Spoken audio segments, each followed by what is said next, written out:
What up, gamers? I'm Jason. I'm Julie. And today on Dice and Dragons, another year is gone. It is now 2023, so we're going to be bringing you our best and worst of 2022. So now I'm going to toss it over to Julie, who will tell you a little bit about how we set up our list, and then I'll talk about what content we'll be covering, how we're going to be breaking it down, and what the timestamps will be taking you to. So if you want to just skip over this, you know the channel, you know what we're going to be doing, take a look down below, hit the timestamp, and feel free to jump ahead. So Julie, how do we set up these lists? So every time we do a review video for you, we give you our rating. And what Jason has done is done an amalgamated rating between our two scores. Yep. And then ranked them. And then we had a couple ties. So we made an arbitrary decision based on the tied scores. Yes, so. Our personal preference. Now, there are some that were tied that did not make it on the list. If you'd like to check them out, I will place a link to that list, our nice Google Drive list, down below in the video description. So how will this be broken up? Well, for the first time since we started doing these lists, we really don't have a lot of games that are making our worst of 2022 list. So we're going to start off with the worst, get rid of the bad. We're then going to go through the top expansions we played in 2022 because that was quite a surprise. Some of our highest scored games or games that we played were actually the games with their expansions. And then next we're going to have the standard breakdown that we do, our bottom 5 and then our top 5 to bring you our best games that we played in 2022. Now, just a reminder, it is the games that we played, not games that were published, released. So it's what was on the channel, what you saw in terms of our video content. A nice summary as we break down the year and move into 2023. I think that's enough talking. We've explained the video. What do we need to do now, Julie? We're going to grab our drink. Grab our best friend.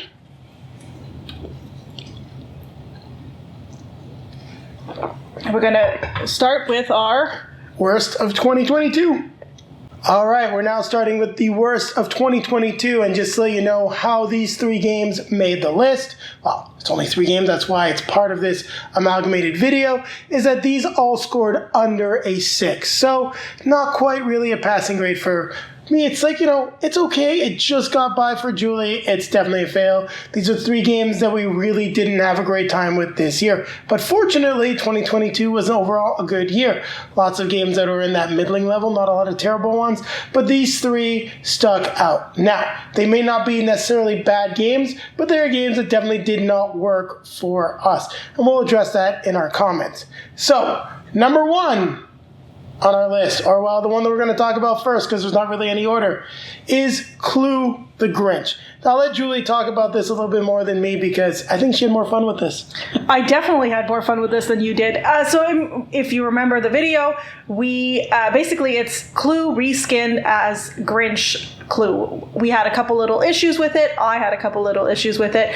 It was thematic, but Clue probably isn't our game either. I think we've moved past it, and there was some problems with the reskin of this game. Yeah, and there's some omissions in the rulebook which really slowed us down a little bit. It was quite obnoxious, and it's just a reskin. So if you want a holiday theme, then I think it's going to be for you if you like playing Clue. If not, well, I think this is the one you should just skip right on over.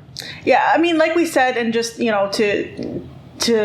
to give this a little bit, as Jason said, a game wasn't for us, but we played with my parents. My mother loves Christmas, loves the Grinch. She was very happy to take the game off of our hands. Yes, she was the only one, by the way. Your dad was quite happy to see that get off the table as well. Mm-hmm. So on that note, that's enough about Clue the Grinch. Moving on to the next one. Now, this is a game that I was really hoping would have hit the sweet spot because I'm a big fan of the IP, and this is My Hero Academia Plus Ultra. Now, the game plays a little bit similar to King of Tokyo. You are taking on the roles of the students of why am I drawing a blank of the name of the school? But in any case, you are taking on the roles of some of your favorite students from the show. Kazuki Bakugo, you're going to be taking on the role of Izuku Midoriya, and you're going to be fighting the famous villains, and the goal is to be the strongest hero by getting the most victory points. Now, why didn't you like this, Julie? I think you can toss it over to me. I know I'm going to be speaking more about this than you. I just really didn't like it. Was uneven. It depended a lot on chance, right? Yeah, there was lots of die rolls too. and the character abilities just weren't. Anyways, It wasn't balanced. It really wasn't balanced. I just had no fun playing this game, and when our game was done, I said to Jason, I am never playing this game again. So if you like it, you'll be playing with somebody else. Well, you actually did say that if we hang on to it long enough because of how simple it was, maybe you'd play with the little guy, but that was about it. So this game is no longer in our collection. I have to agree with Julie. It was just completely unbalanced. It was way too simple. Now, if you're looking for a good kids game for fans of My Hero Academia, you might get some fun out of this, but as a game, as a whole, just get King of Tokyo. It plays a lot better. Trying to take aspects of King of Tokyo, make it cooperative. Sorry, not really cooperative, semi-cooperative, just really didn't work. It's tripping in theme, but that's all I can say for it. Not really good game. Characters are really unbalanced. One player was just moving around the board getting victory points. I mean, it's just completely ridiculous. So there you go. My Hero Academia Plus Ultra just did not make the cut. And now, the final game, and the reason why this one's at the top, because I think Julie and I can both agree that in terms of escape room games, this is probably pretty good if you like escape rooms, but this is a game that taught us that we really don't like escape rooms. I think it confirmed it, because we've played a couple of escape room games. We like Scooby-Doo, but Goonies just didn't do it for us. So there it is, the Goonies, escape with one-eyed Willie's rich stuff, just didn't make the cut for us. Incredibly thematic, builds on the theme of the Goonies. It's a good escape room game, but we both really got frustrated with this. I just did not enjoy our time with it whatsoever. No. Anything you want to add there? No, I mean, it really, as you said, it was very thematic. Really recognized the movie in the game, but no, really not for us. If you love like Jason said, you love escape room. Love the Goonies? Then this is probably a must-have for you. Not for us. Yes. Now we're going to move on to the next section of the video, so there'll be a quick cut. We're doing this in chunks to make our life a little bit easier, so you might end up seeing a wardrobe change as well. No promises there, but we're going to move on to the best expansions that we played in 2022. Now we're going to be talking our favorite expansions or best reviewed expansions of 2022. Now, if there's anything that we don't think should still be on the list, we'll let you know. It may or may not be the case. I think that when it comes to these expansions, you're going to see why they're on the list and where they made it to the top. Now, this is not going to be a full top 10 list. We really want to single out the ones that got similar ratings to our top games. So this is going to give you the top 5 that we covered. And the first was one of Julie's favorites, I think, in terms of getting a game back to the table. It was legendary Marvel Guardians of the Galaxy Volume 1 and Volume 2. Now, you may be wondering why we're talking about the MCU version of the game. There's lots of content for Marvel Legendary. We like to get lots of games, so having the MCU version keeps that collection rather reasonable. So, Julie, take it away. Tell them what you liked about playing the game. Well, first and foremost, I mean, we got some more Marvel Legendary, and I always love playing Legendary. I've been saying it over the years. I will continue saying it. It's still one of my favorite, despite how many other games we've played. I still really like it. And the Guardians was really cool. I mean, I remember Rocket having some really cool abilities and cards. It was just a lot of fun playing with the characters. And anytime I can get Marvel Legendary back on the table and have you play it, I'm a happy girl.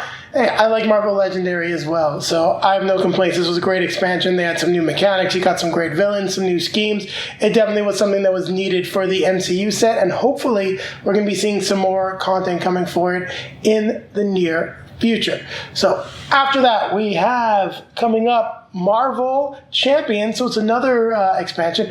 I almost slipped my mind. I was like, do we have the 2 Marvel ones in a row? Yes, we did. This is the Hood expansion for Marvel Champions. So I'll take this one because I spent the most time with it. I actually played a little bit solo with it as well. You do get some new cards for the standard set, so it makes the game more difficult. You got the different groups of gangs in New York that come into play, so there's a lot of variety just in terms of who you're going to be facing off against as you're playing the Hood scenario pack. And this one actually just beat out score-wise, but I think more content-wise, not score-wise.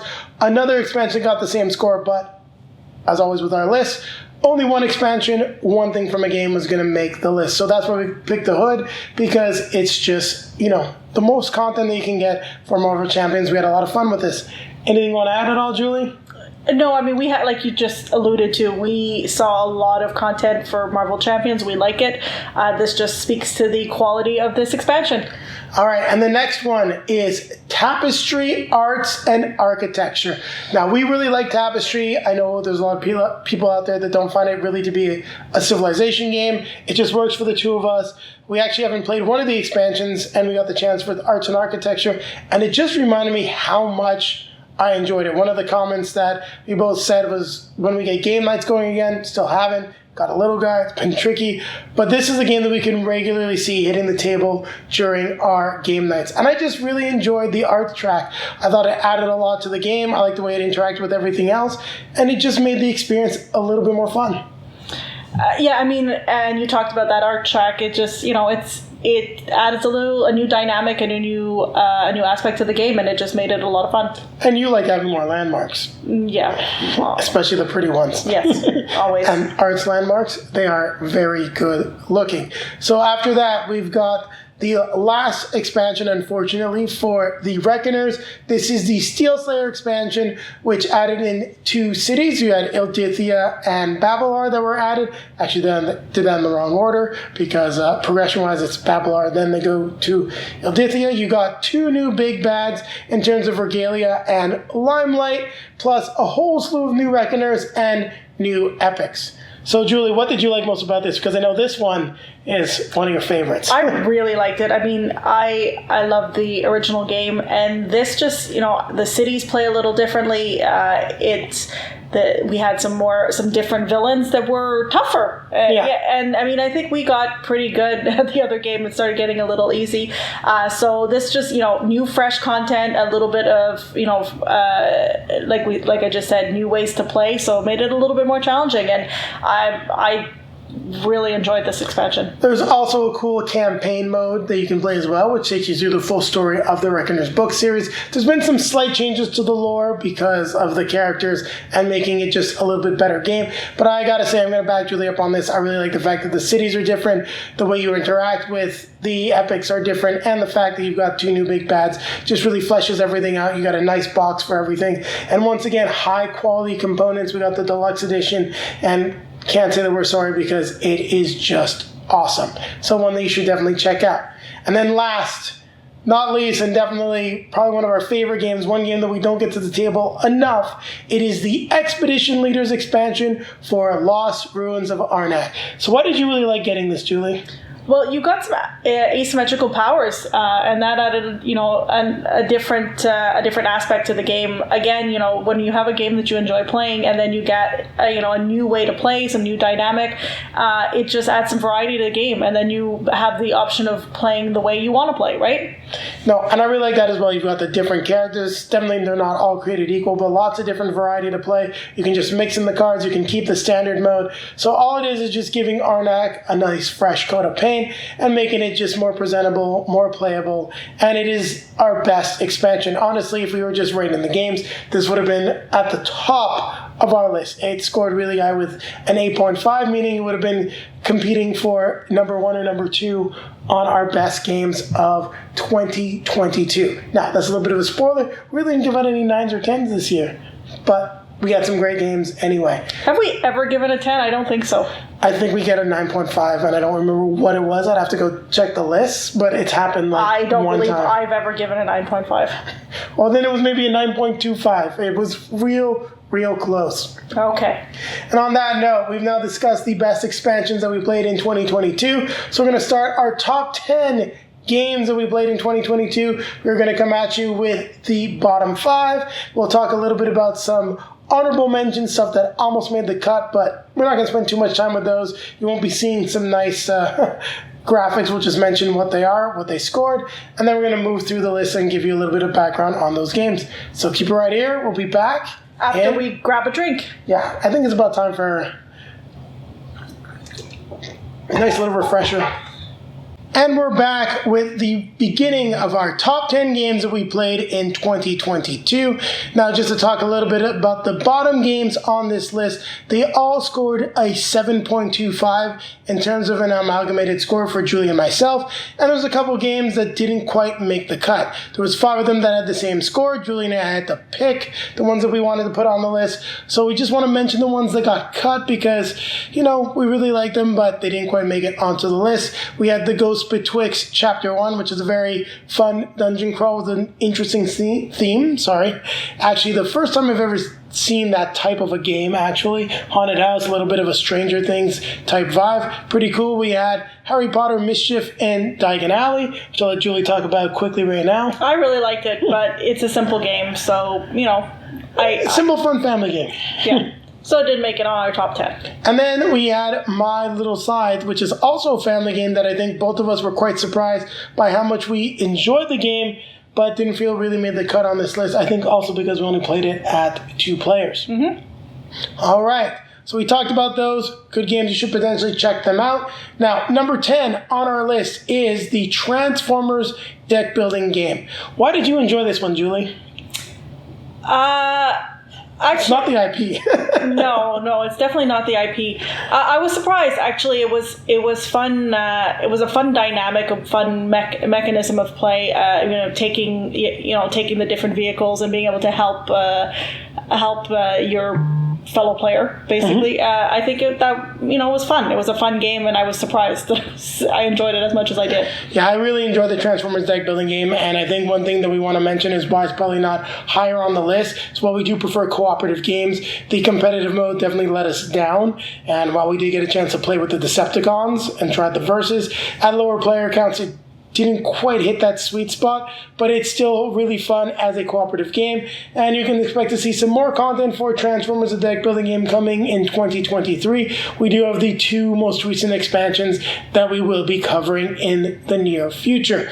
So at number 9, we're going to keep on going. We have Viticulture Essential Edition. Now, we love our cooperative games, but for some reason, typically Stonemaier Games, they tend to make those competitive games that we love. And this was our first time playing it, and we had a blast with this game. I think you liked it more than you thought. I definitely did. I mean, every time there's a competitive game, I'm a little leery. I really like the theme of this one, and it's different, and it's not really in your face. Yes, there are limited resources, but you're playing your own game and really trying to find the best strategy and the most efficient strategy. It's also incredibly thematic. The way that you're making wine, the way that you're building up your vineyard is something that a lot of people love. We really loved as well. I like the different aspects of worker placement. You can place your workers in your vineyard or send them out to accomplish different things on the game board. Now, we've only played the Essential Edition. We've got the wine crate behind us. We definitely will be reviewing Viticulture World, the cooperative version of this game, sometime in 2023. We just haven't had the time yet, and we really want to get Tuscany. So if you've not played Viticulture, it's a great game. I think you definitely want to add this one to your list. Now, we're moving on up here, and we have Avatar: The Last Airbender, Fire Nation Rising. Now, this also fell in with a number of games that had a similar score, and then we just went ahead and broke it up based on, which ones we liked the most. So what do you have to say about Avatar? Well, again, I don't really know much about the IP. You've played, I think you've put a couple episodes on for me, but, She will one day. When the little guy watches it, she will. I just enjoyed the way the game played. I mean, you'd have to go back and listen to the video. I don't want to rehash everything we talked about, but there's different powers again, and that kind of rings true for a lot of the things I'm going to say. When I really enjoy a game, it tends to be because you have different ways of coming at the gameplay. And we really like the Rising series of games. We have most of them, and from our review, this might not be our favorite theme, but it's probably the one that plays the best. It's really been smoothed out, ironed out, plays really well, and has a steady progression to the end of the game, something that doesn't happen necessarily with Thanos Rising or Darkseid Rising, but they've tried to fix that in other games. We love Harry Potter Death Eaters Rising, but that one just takes forever. Now, the next game on the list is another competitive game, and one that we both quite enjoyed. I actually think I enjoyed it more than Julie, and that is Point Salad. So you know what? We both enjoyed it, and we talked about it a little bit. We were surprised where it ended up, and there's another one on the list I think that ended up very surprising. We're going to talk about that one. That'll be in the higher ups actually. But again, I think this is a party game, right? And it's a group game that is played with basically anybody, and we I wouldn't played say it necessarily a party game because of the player count amount, but Okay, it but is what that. Fits that mold. Like, what I meant by party game is that you can play it for pretty much anybody. It is very easy to understand. We played it at the cottage while we were on vacation, and my parents really enjoyed it, and we did too. And that's an interesting game when it keeps both the novice players, the beginner players, and more experienced gamers like ourselves interested. And we played multiple games, and I was one of the things I think that did it for us is that my dad said, yeah, let's play this again. And normally he plays because he wants to make everybody else happy and he wants to participate with us, but he's never the one to say, let's play again. No, very, very few games that has happened, and this was one of them. And I really like that aspect of Point Salad. And one thing I will say is, don't think you know better than the rules. There was balanced aspects to the rules. We thought we knew better. We tried to just house rule something, and it definitely did not work.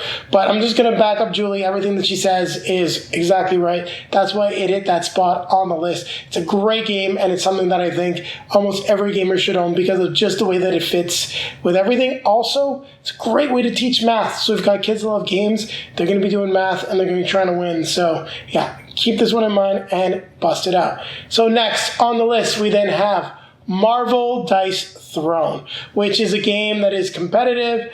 And I was surprised that Julie liked this as much as she did. I think a great summary of this is Battle Yahtzee. It's not quite Battle Yahtzee, but that gives you an idea of what you're doing. Throwing dice, beating up on other characters. So since we've done the review, we've played it at more player count, a higher player count. We played it together at 2 players or against each other, and we also played it 4 players, kind of battle royale style. And what I will say is, it would have gotten a lower score from me as a battle royale.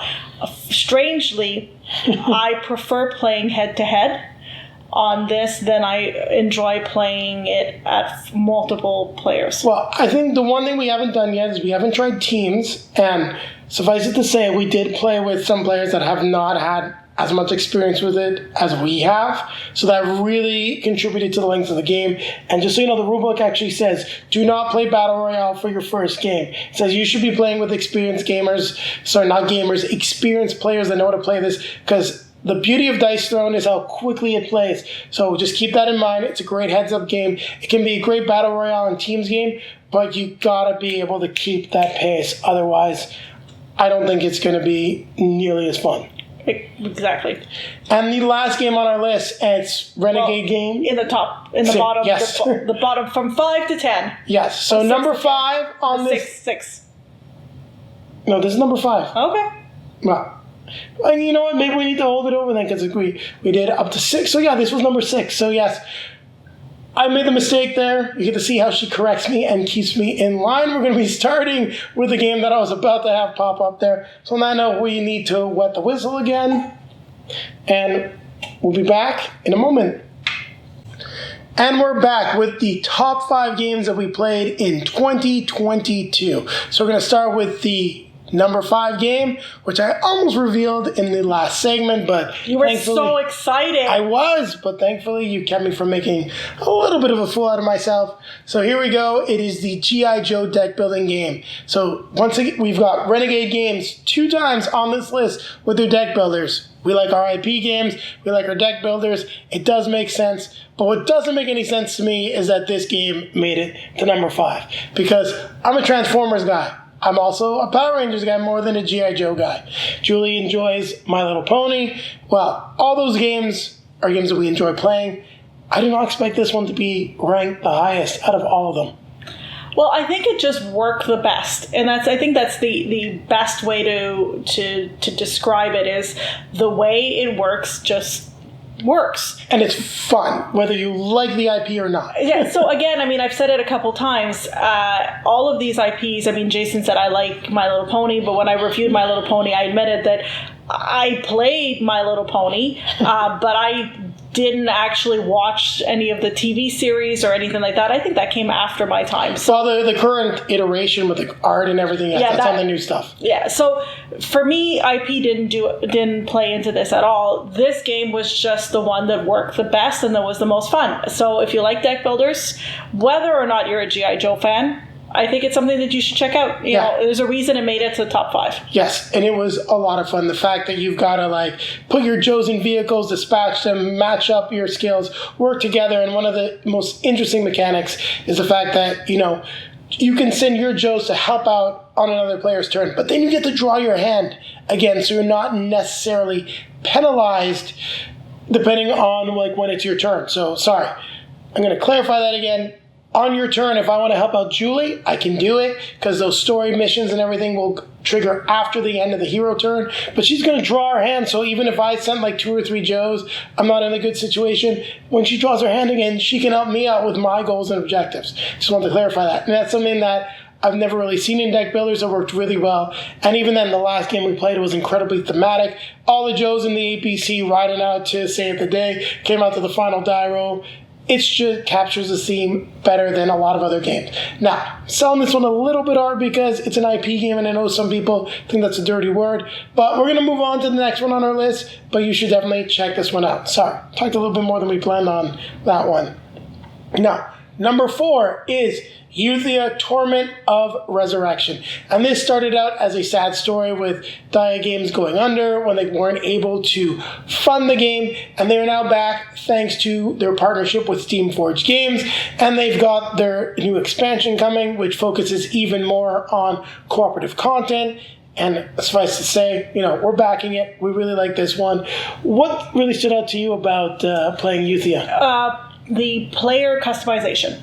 Yeah, that's one of the things that's really cool with the different slots that you can have. And it really it has an app.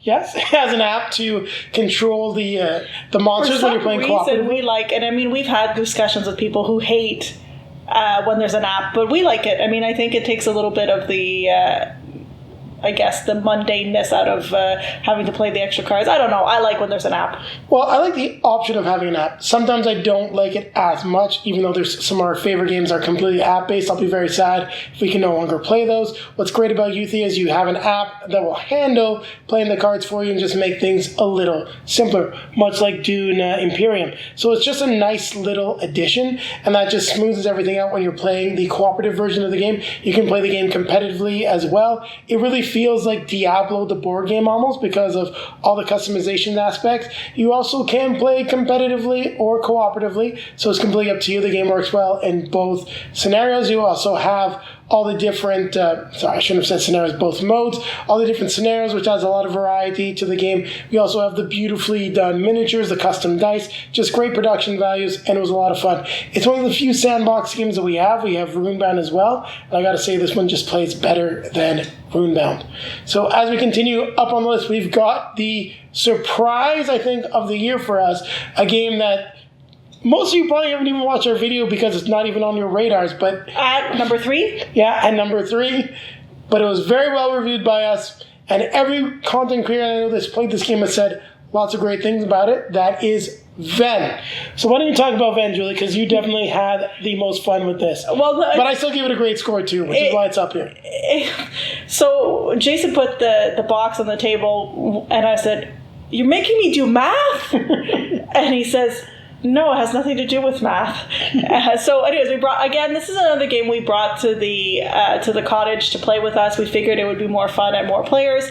And not at all what I thought it was going to be. Basically, you're trying to get your teammates to guess. Specific words, and you have to get X amount of the right words based on these very abstract cards. Cryptic. Yes, incredibly cryptic. And it was just a lot of fun. And part of it is seeing how much you know the other people. I mean, I wouldn't play this with people you absolutely don't know, unless, you got a great connection. But, we had a good laugh that, it seems that Jason and our brains really don't work the same way. We've known this, but it was quite obvious playing this game. And see, we're laughing again because we just had a blast playing it. You're playing it as a team. team, and it's never, each person basically takes a turn getting other people to guess.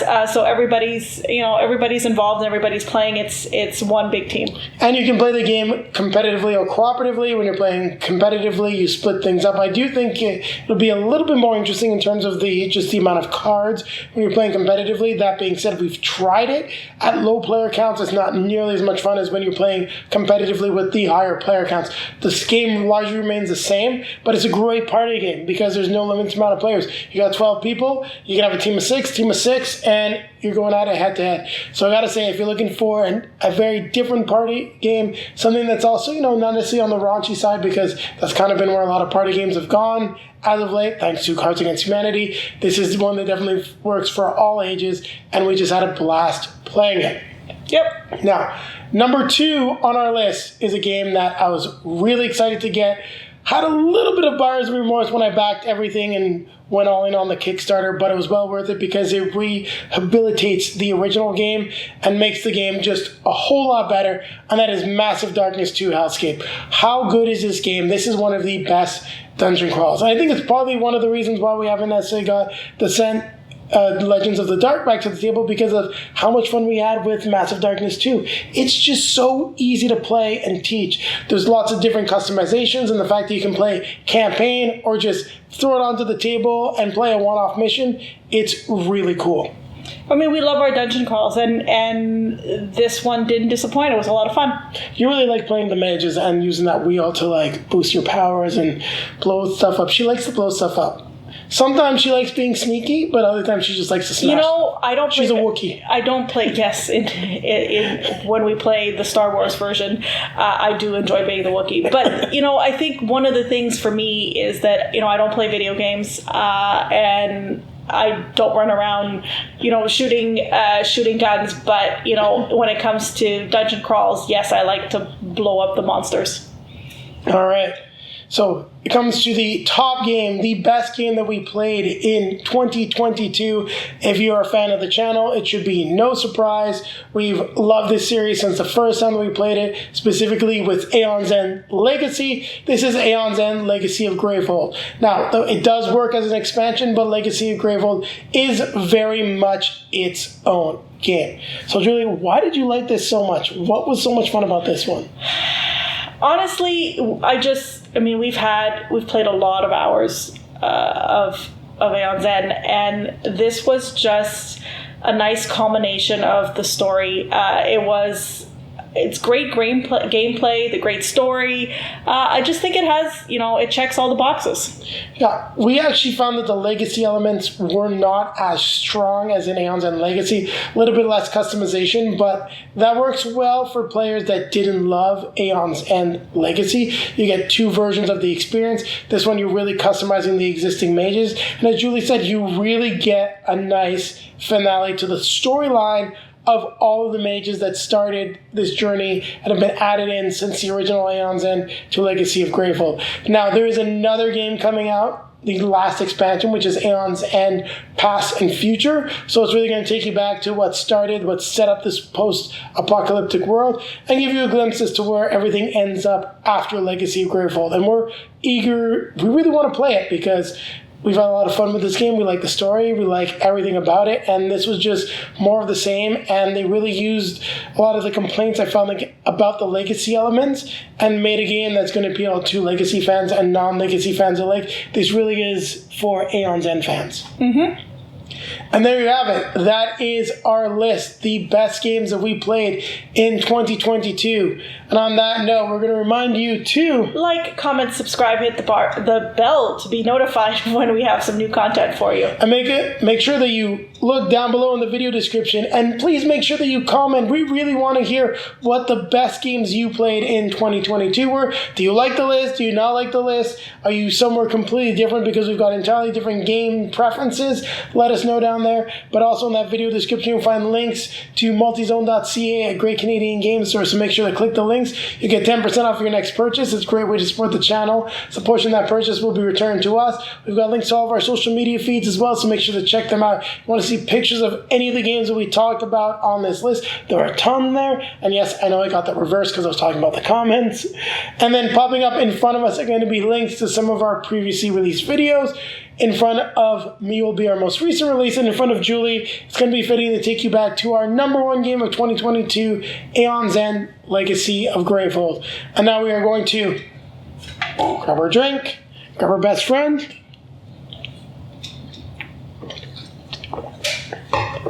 and remind you to keep playing games.